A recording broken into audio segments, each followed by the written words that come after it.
It's time for the Wealth Zen with our favorite, Charmaine Soobramoney is in the house. Bop, bop, bop, bop. I've been watching too much from MacG, actually. How are you doing, ma'am? I'm fabulous and happy Tuesday. It's the Wealth Zen, do you know that? It is the Wealth Zen. Happy Tuesday, Sam, and happy Tuesday to our listeners. Yes, it's fab to happy be here. Tuesday. What do we have to be happy about? The fact that we can actually breathe, the fact that we're here and I get to hang out with you guys and our community, there's a lot to be happy for. You know how to steal our hearts. You sound like you are a smoother of notes. Listen, so what we do every week in this slot, my friend and I, Charmaine Soobramoney, is that we unpack, we think, well, not we, you, and then I just get to engage with you, and we get to steal your energy for like 20 minutes, and then you go and do your thing wherever you're going. So we've been unpacking the word wealth, and you have been looking at each of those words and what they mean. We did wealth first, and then we looked from a kind of a personal development space, but then we also unpacked wealth from compound interest, and we are now on E, and this is a slow journey, and I love this journey being slow because every week we get to think about what you want to leave with us, and last week the E was quite incredible. Thank you, Sam. It's just such a joy to be able to be here and be able to share some insights and learn through the process. Yes. So we started with wisdom. Yes. And then we went into equity. And last week in our episode 4, we did equity from a fairness perspective. Yes. And friendship, family. Friendship, family, yourself, as to how you should be kind to yourself. And when we have the ability to be able to just understand us and be fair to ourselves, we give ourselves permission to be able to learn and apply other knowledge. So therefore we go from self and then externally as to the knowledge that we need to be able to create wealth. Yes. So today we're going to be looking at equity as well. And you know what equity means from a financial perspective. It's about a stake, ownership in a business, or but equity for oneself as well. So today we're going to unpack that a little bit more and how you could create wealth from building equity, right? And I love that. I think that's great. I think that's awesome that and I know that the people have become so smart now that equity doesn't mean the same thing for everybody. Equity can be earned over time, can be earned by your inputs, but the idea is that you should technically, if you're working for somebody for many years, think of equity and leveraging your skill set, your ability to grow their business, all of that kind of stuff. Absolutely, Sam. And, the reality is, children especially, and I need to make this point, they don't do what we say. They do what we do. We do, yeah. Very and important. Therefore, when it comes to money, when it comes to finances, when it comes to spreading love, we need, as adults, be so intentional in our actions because people are observing us. If we want a better South Africa, Sam, or a better country, we need to be those ambassadors. And this month, or 8th of March, was International Women's Day, right? And I do want to give credit to my mom today, if I may. Yes, we love moms, by the way. I know. Moms are incredible. We love moms. Moms are incredible human beings, Sam. My mom, amazing. Davy Govender, if I did not watch her as a child, seeing how she budgets, how she accumulates wealth and all of that, I would not be... Shout out, Debbie. I would not be as intentional as I am today. So thank you, Mom, and thank to all moms, magnificent women out there. Well, the good ones. Yeah, the majority of you. The majority. that really sacrifices to give the kids the best that they possibly. I don't want to be that guy, but there are good moms and then there are not so good moms. But let's talk about the good moms. There's good and bad people in all of us, but if we can show them as to how it is. Okay, but Sam. Shout out to moms. Shout out to moms. And we love moms. We're a big fan of moms. Without them, the world wouldn't turn. I need to start bringing in intentional notes because we go on a bit of a tangent and then I go... Well, you brought up moms, and so we are like... We love the idea that you're loving your mom because we love our moms. Absolutely. And the reality is we all are humans. We have to give credit where it's actually due. And we have to be able to be those ambassadors for transformation, for change and all of those things. And, it's going to sound like show-offy, and I'm going to say it. I've done a fair amount of financial qualifications, but the fundamentals and basics I learned from watching my mom. She's a powerhouse. Yeah, love it. So Okay. let's talk about equity, but ownership. Ownership. We all have the ability, if you're earning an income, to be able to build equity. And even if you're not, there's a subtle way as to where you can do it. And we've dealt with it, and we'll dealt with it more in terms of networking, in terms of, asset building outside of, right? And I do want to make the point before I move into the equity space. I want us all to remember that we are our primary assets. Yes. Look after your You mind. are your business. You are your business. You are your assets. And I always say you either make magic or you don't. You're either an appreciating asset or a depreciating. Oh, you go, boy. Hey, I'm so impressed. all those podcasts are paying off. No, it's beautiful that we're using these to be able because these to are bring the terms. message home, Yeah. right? So you want me to go like really financial, Sam, or keep it simple? Because I like keeping it simple because No, I think that's the best. because I want everyone to be able to just get into the meat and of think things. out what works for you. Not all of it will work for you, but there are aspects of it that will work for you. And all you've got to do is just like my old teacher used to say, Mr. Hartog, those things on the side of your head are not ornaments. They are for listening. Use them. That's what he used to say. Absolutely, actually, that's beautiful. That we can reflect back on our journey and the people that have impacted us so beautifully. Yeah. The power to listen is... Yeah, but I also grew up in an era where you didn't listen, they used to cane you. So I also remember him for that. So that's a different story for another day. But here, go ahead. I used to get, what do you call these things? With the side of the rulers? Oh, on your fingertips. On your Yeah, but now you're digressing. Now you are the one. Okay, guys, let's bring it back. Okay, from an equity perspective, Yeah. it's largely... Let's go back to the message of equity. It's largely assets Yeah. minus liability equals to owner's equity, right? Yeah. And when we talk about assets, right, I've already mentioned that you are your primary asset, but from a business perspective, an accumulating wealth perspective, there are assets that some of us deem to be assets, but they're not quite your Yeah. assets, right? And I just want to make a couple points relating to that. Can you please also explain what those are? Okay, so some of us, or most of us, grew up knowing that your house is your asset. Your primary home, if you're still paying like a bond and things, and we went into detail about how you should pay it off earlier, it's not really your asset because it costs you money. It costs you interest. You pay your municipal levies on a monthly basis. Depending on the area you live in, your rates and taxes are priced accordingly. So it costs you money. Assets are things that make you money. So your second home that you may have, that it's out for rental. It brings you income. It pays your bond. You have a profit at the end of the day. That's your asset.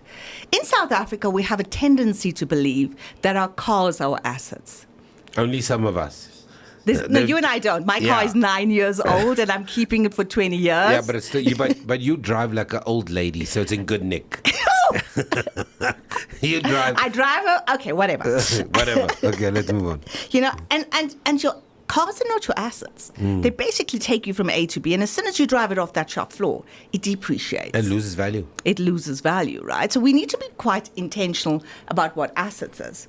So, stocks. So in the US, we call it stocks. In South Africa, we call it shares, right? And buying shares. Now, shares are like a stake in big corporates and businesses that are actually listed. And the beauty is, it doesn't require you to have a lot of money to be able to invest. There's organizations that allows like minimal amounts. Like you can buy shares for Mpilo for like with 100 Rand with easy. No, I shouldn't be giving names, Yeah. but certain organizations. And my journey, Sam, I've been on this journey. So years ago, I served on the Financial Sector Charter Board, and access to people in South Africa was non-existent for majority of us. So those low banking accounts that you see, FSCA has served on the board with the likes of Samm Shabalala and things, the Standard Bank CEO. We were championing low bank accounts, access to easy investing in things of that sort. Why? It was being primed to be able to allow all of us to benefit in these infrastructures. So access is there. It's a matter of knowing it and using it well to be able to create your wealth. So we've done the asset aspect, Sam. And there's like more that I can say about it, but I know we were speaking so much humanity stuff that you're going to kick me out shortly. So I'm going to move to the liability perspective. Liability are things that we actually owe, right? Even in business. That's taking away. It's taken away. And then whatever's left is your equity. Does that make sense? In business, but also in your home thing. And I would love for all of us, like when I speak to people, do you know something as basic as a budget is non-existent? Hey, you know, and that drum has been beaten so often, and yet we don't budget. We don't sit down even before the end of the month to draw out a complete budget. Not the stuff that you think you're paying on, but everything, even going to the shop on a daily basis. People don't include that in their budget. The petrol that they throw in, they'll put this kind of, for want of a better word, this airy-fairy idea of what their petrol budget is versus actually taking the receipts and going, I think I'm spending 2,000 Rand on fuel a month, but I'm actually spending 4,500 Rand on fuel. And by the way, my fuel costs are not the same every month because this month my kid is doing a lot more sport activities than they did last month. Yeah. It's so critical, Sam, that you actually have a map as to what is the income coming in. I agree with you so much. And what is the expenses going out, and what exactly have left? Because with data, and data's power, right? Yeah. And a budget is largely your data. Yep. It gives you the ability to refine that, and it gives you a sense, okay, initially it can be overwhelming because if you are in the red, you don't actually have money to actually invest and buy. Can I put you in the hot seat and ask a question? If budgets, and I know this is a thing, I can't remember the data around it, but there's a fair amount of couples that break up around finances. Finances is the thing that can actually destroy a marriage or a relationship, Sure. right? But there's also some data that I saw this on my feed. Couples aren't comfortable about talking about finances. And so sometimes what happens is that it's the kind of job of one person to balance the books, and it's not a communal thing, when in actual fact it should be a communal thing. How do we take the emotion out of discussing money? How do we take the emotion out of talking about finances? How do we take out the accusation of where in the tone? Because we know each other. So sometimes you'll go, if you did not do this month, we would have had extra money, and all of a sudden I feel defensive. So how do we get to a neutral, common space to talk around about finances without making the other person feel like they're the reason or it's emotionally charged? It's about how mature you are from a EQ perspective. But talking about not talking about money, I just want to go back, and there's a rationale for that. And I know I'm throwing a curveball, but you said something, and I wanted to ask. Absolutely. I mean, the whole intention of this conversations that we have is to be able to address stuff that's going to help people and move forward in a way that matters for all of us. I mean, the psyche about not talking about money has been instilled ages ago because of the country we come from, right? And because of the inequality in the way people got paid. There were levels as to way. And you were forced to be confidential and not share, whether you're a woman or whether you're of a certain race and things of that. And therefore, it has become a norm for people not to talk about money. And we need to make it normal to talk about money. Going back to your question, yes, it is stressful because in our country especially, even though we fight for gender equality and things, men are put to feel that they should be the providers, right? And they stress around it. And I'm not talking just for the sake of talking, but I engage with people and I understand the emotional pressure and strain there is on both men and women. If you come together as a couple, there's a partnership. And what is a partnership? It's bringing your skills and my skills and making this great marriage. Okay? We need to go, okay, darling, or whatever you call your husband or your wife. Snooky, Shabby, Sweetie, Kiki, Angel, Han. my honey pie. Okay, whatever you call cookie, it. Now, if you're so like whatever condescending, clearly this conversation is not going to go the right way. No, I'm just saying, we all have funny names, of our partners. For my husband, it's Han. So Han. Han? Yes. Oh. is my honey. I It's thought honey. I thought it was like love muffin, stud muffin, King Kong. Can we get back to the conversation, because there's lots of people that have signed up to get value, Sam, and Okay, now I'm gonna stop it. Okay, cool. Okay, can I give you a nickname? you can call me whatever you want. I'm I'll gonna still call be you Heidi. Heidi. Okay, let's go, Heidi. Yeah. So I don't know where that came from, but let's go, Heidi. Yeah. Okay. So the reality is we have to sit down and go, okay, it's our joint responsibility, irrespective of who's Yeah. bringing the most amount of money or who's bringing money or not. We've got to work together. It's our joint responsibility to actually help each other be the best versions of ourselves. It's our joint responsibility to take ownership of this financial situation we're in. Equity. Okay, it's the financial Ownership, yeah. ownership. It's equity. Yeah. Ownership of where we are. So can we just sit down today for 2 hours or whatever it would take, and let's understand how much we have in our bank accounts, how much we're bringing in, and where's our money going? Let's explore this. Yeah, I think that's important. Don't make it like, oh, we have to do our budget today. And when you hate doing something, what do? You tend not to do it, right? And you become emotional about it. You become emotional about it. It's we are working together to get us to the best platform we possibly can. Why is this important for us? We're going to be less stressed. We're going to be more in the know. I think I told you guys.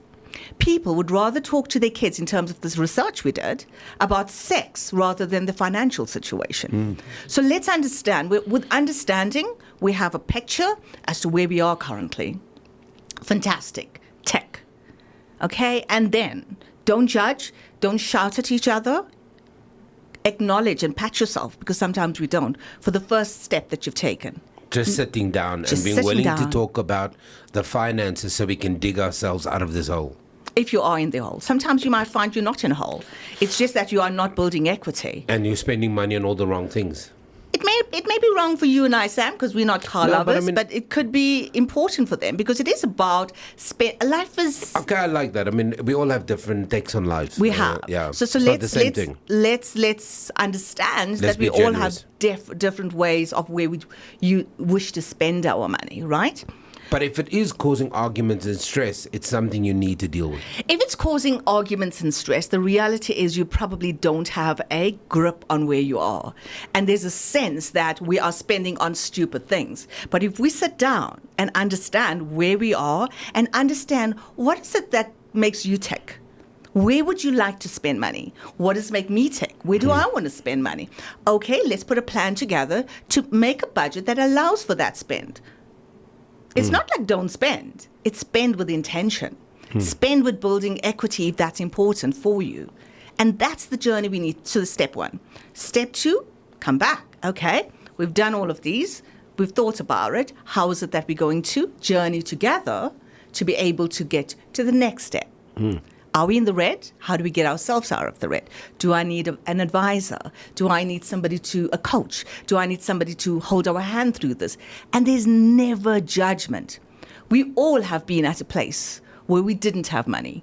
The money we were bringing in, not all, depending where you were born or what, but a majority of us in South Fair Africa. amount of us, yeah. A fair amount of us, where our assets, we didn't have assets when we were starting off. You know what I'm saying? So we all started somewhere.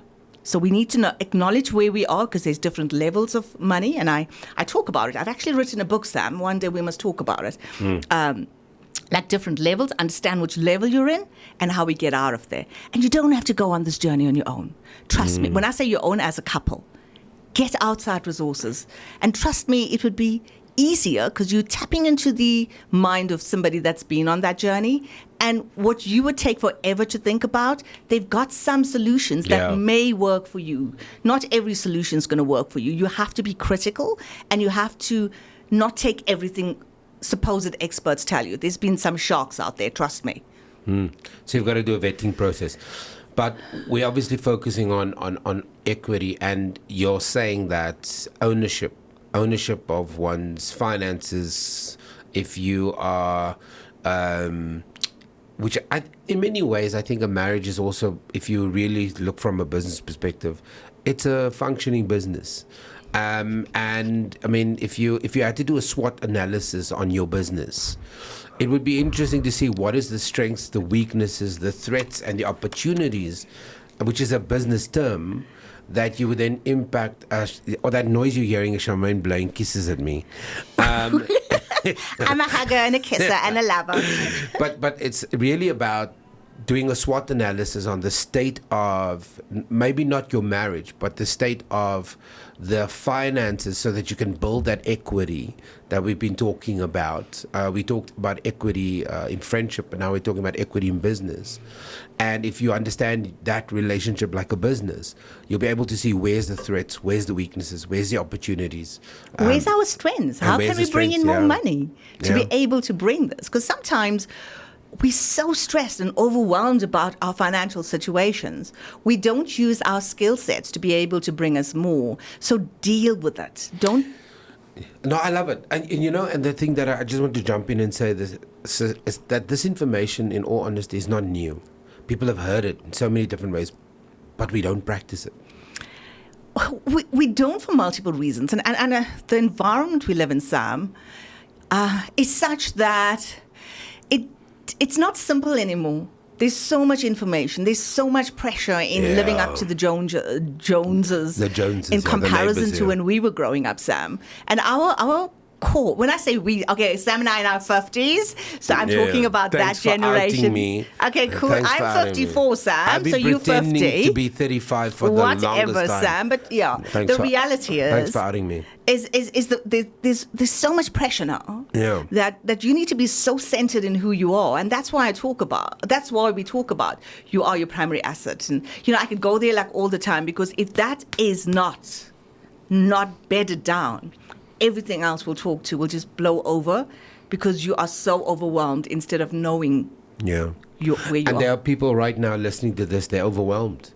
They're keeping it quiet. They're stressing. They're thinking, well, it's already the 11th, and they're stressing about the end of the month.